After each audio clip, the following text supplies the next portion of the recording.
Hey, welcome back to Runaway Trains. Today we got a project. We've got this garage here, or this car shop, that's going to be at the end of our line, and we're going to run some tracks into there.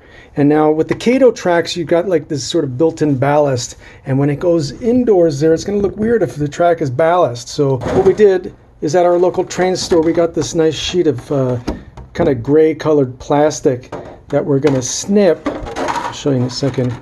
We're going to snip strips, and we're going to put some strips in between the rails and then in between each set of tracks as they make their way in there. So it kind of looks like a concrete floor in there with the rails poking out, and hopefully this will cover up the actual ties. You can see what we're going to do there. If I put that right up against the rails, the ties disappear, and then it's just the rail right at the very tip of that. So you can see what we had to do here. We actually had to cut the two pillars there. Like you see at the back, it's got like the bays. And because our tracks don't quite line up with that, what I ended up doing was just cutting out that whole framework right there.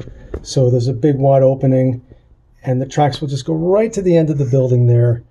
And it won't matter that there's the pillars in between the bays, because the tracks are not going to go past through those doorways. It's just going to end there. So I've got 1, 2 that are fully completed, and then I'm going to get that last one. The track on this side is actually going to come along onto the side of the building. I'm going to add a little bit of platform here so it can kind of curve a bit and then come down to a bumper down here on the end. Okay, great. So there we have all 3 of the rails that are going to go into the car shop there. What we're going to do is we're going to take that plastic, and I'm going to cut the pieces individually to go between the insides of the rails, and then a piece that goes in the center to cover the ties, and do that for each of these tracks. So I connect each of them together so it looks like a concrete floor inside the building. And then we'll complete this last piece here, which will go around to the side of the building, and then where the concrete stops, so I imagine it'll be sort of like this. So the concrete will stop at some point at the edge of the opening of the building, and then we'll come and we'll fill in the rest of the gaps outside with the ballast. So what I did is I measured in between the tracks, and I came up with my measurement, and then I just cut the edge of there where the measurement is from end to end, and then I use this heavy ruler in between, and kind of, instead of cutting real hard through it, I just sort of score it, and I go over it about 3 or 4 times, and then I can just take the edge and just snap it. That's it. It just comes right apart. See? So here you can see I got the first 2 in place, and then I'll take a drop of CA glue, in a couple spots to hold it in place, and then I've got to get the in-between parts there as well. I've got to figure out what to do here and on the other end.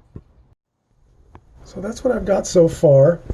I've got to do something for this outside edge and the inner edge over there. I'm thinking I've got some wood that maybe I'll put down to kind of even out the height there. Or maybe what we'll do is we'll put sort of like a deck or a platform, this type of thing, like a ramp or something that goes along the side there.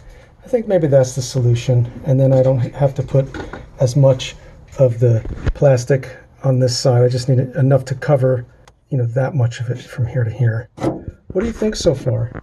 It's got that nice shiny kind of concrete going on in there. I suppose, we're going to gum it up a little bit with some like grease stains, or I'll hit it with some like matte primer paint or something to get rid of some of the shine. I do kind of like the shine though. It just reminds me of like a factory where they polish the floors with the wax machines. And we're going to add some lighting in there to really like pump that up.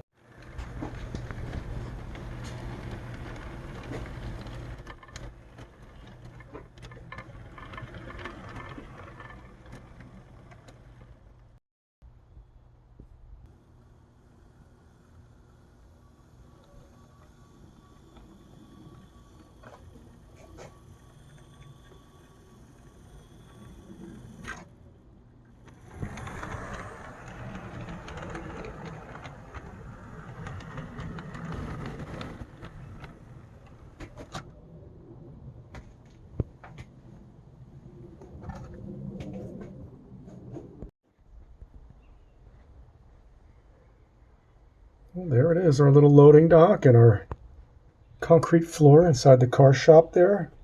We've got to do our ballast and then it's all done. But just wanted to show you how we did that with some plastic sheets that we picked up from the local train store for, what was it, almost $6? Not bad. For all you KATO track users out there trying to solve this problem, I think we came up with a pretty good solution. We'll just fill the rest of that, like I said, with some ballast, and I think it's going to look good.